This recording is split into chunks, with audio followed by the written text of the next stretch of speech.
ಮಾದಪ್ಪನ ಬೆಟ್ಟದಲ್ಲಿ ಮತ್ತೊಂದು ಬಸ್ ಅಪಘಾತ ಸಂಭವಿಸಿದೆ.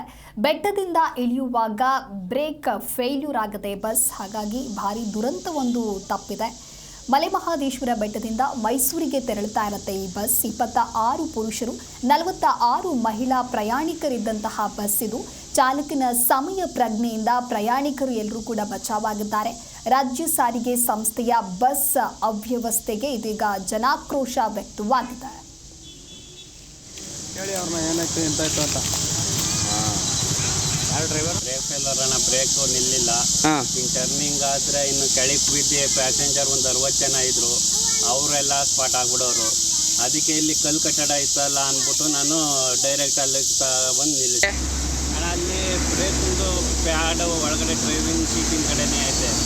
ಬ್ರೇಕು ಚೆಕ್ ಮಾಡಿಸಿದ್ರು ಅಲ್ಲಿ ಮಲೇಶ್ವರ ಬೆಟ್ಟದಲ್ಲಿ, ಎಲ್ಲ ಕರೆಕ್ಟಾಗಿ ಐತೆ ಅಂತ ಕಳಿಸಿದ್ರು. ಇಲ್ಲಿ ಅಪ್ಪಲ್ಲಿ ಬ್ರೇಕ್ ಇಟ್ಟೆ ನಾನು, ಇಲ್ಲಿ ಗಂಟೆ ಕರೆಕ್ಟಾಗಿ ಬಂತು. ಬ್ರೇಕ್ ಒಂಚೂರು ನಿಲ್ಲಿಲ್ಲ.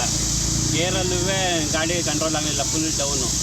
ಕಂಟ್ರೋಲ್ ಆಗಲಿಲ್ಲ ಅಂದ್ಬಿಟ್ಟು ನಾನೇನು ಮಾಡಿದೆ, ಇದು ಸಿಮೆಂಟ್ ಕಟ್ಟಡ ಅಣ್ಣ, ಇದು ನಿಲ್ಲೋದಿಲ್ಲ. ಆಮೇಲೆ ಫುಲ್ 25 ಆಳ ಐತೆ. ಇನ್ನು ಪ್ಯಾಸೆಂಜರ್ ಎಲ್ಲ ಸ್ಪಾಟ್ ಆಯ್ತಾರೆ ಅಂದ್ಬಿಟ್ಟು ಅಣ್ಣ, ನಂಗೆ ಕಲ್ಲು ಕಟ್ಟಡ ಐತಲ್ಲ, ಗಾಡಿ ಡ್ಯಾಮೇಜ್ ಆಯ್ತದೆ, ನಮ್ಮ ಮನೆ ಬರೋ ಚೆನ್ನಾಗಿದ್ರೆ ಬದುಕು ಕುಳಿತೀವಿ ಅಂದ್ಬಿಟ್ಟು ಡೈರೆಕ್ಟ್ ಬಂದಂಗೆ ಬಿಟ್ಟೆ ಅಣ್ಣ. ಎಷ್ಟು ಸೀಟ್ ಇದೆ? ಬ್ರೇಕ್ ಫೇಲರ್ ಅಣ್ಣ.